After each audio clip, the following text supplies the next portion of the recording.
Salmo 22, panalangin ni Kristo sa krus. Diyos ko, bakit mo ako pinabayaan? Ang mga salitang aking isinisigaw ay hindi ako inililigtas. Diyos ko, sa araw ako'y tumatawag, ngunit hindi ka sumasagot. Sa gabi man, wala pa ring kapahingahan. Ngunit ikaw ay nananahan sa santuwaryo.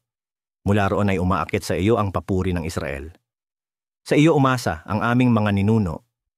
Sila'y umasa at iyong pinalaya. Sila'y dumaing sa iyo at nakalaya. Sa iyo sila'y umasa at hindi nabigo.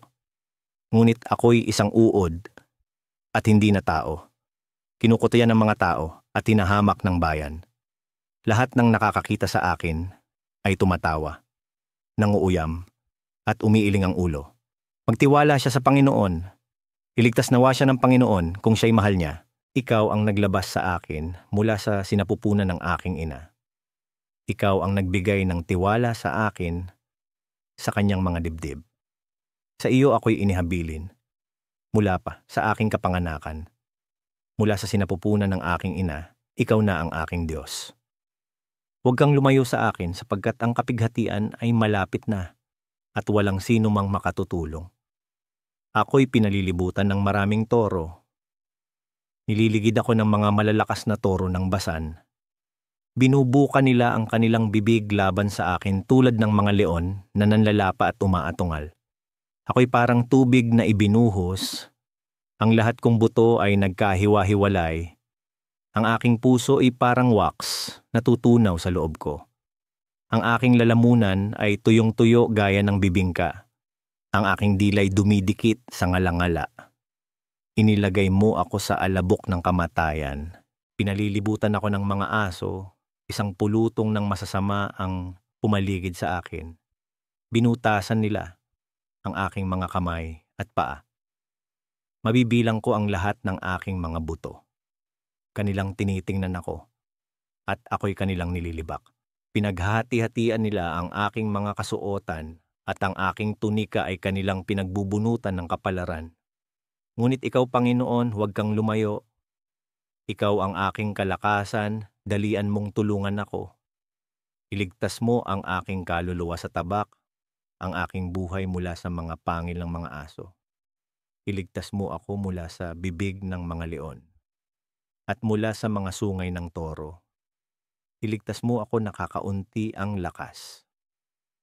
Ipahahayag ko ang iyong pangalan sa aking mga kapatid. Pupurihin kita sa gitna ng kapulungan. Purihin ang Panginoon, kayong lahat na kanyang lingkod. Parangalan siya, buong lahi ni Jacob. Katakutan siya, buong lipi ng Israel. Sapagkat hindi niya hinamak ni tinanggihan ang kahirapan ng Aba, hindi niya tinalikuran ang kanyang mukha, kundi dininig niya ang kanyang daing. Sa iyo magmumula ang aking papuri sa malaking kapulungan. Tutuparin ko ang aking mga panata sa harap ng mga may takot sa iyo.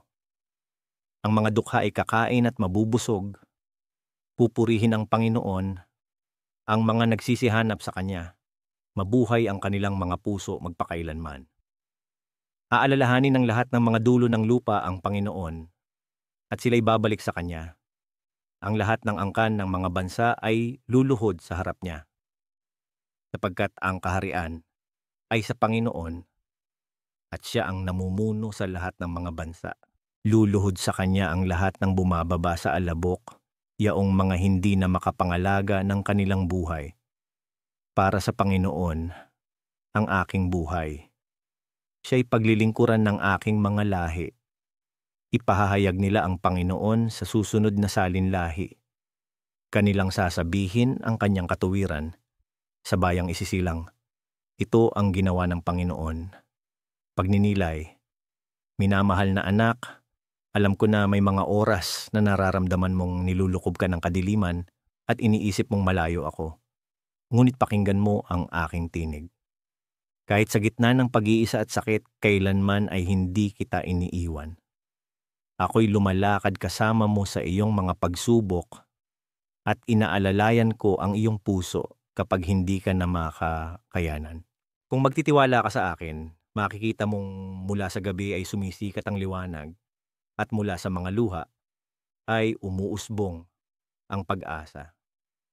Maglaan ka ng sandali upang manalangin gamit ang salmong ito at hayaang pumasok ang mga salita nito sa iyong puso.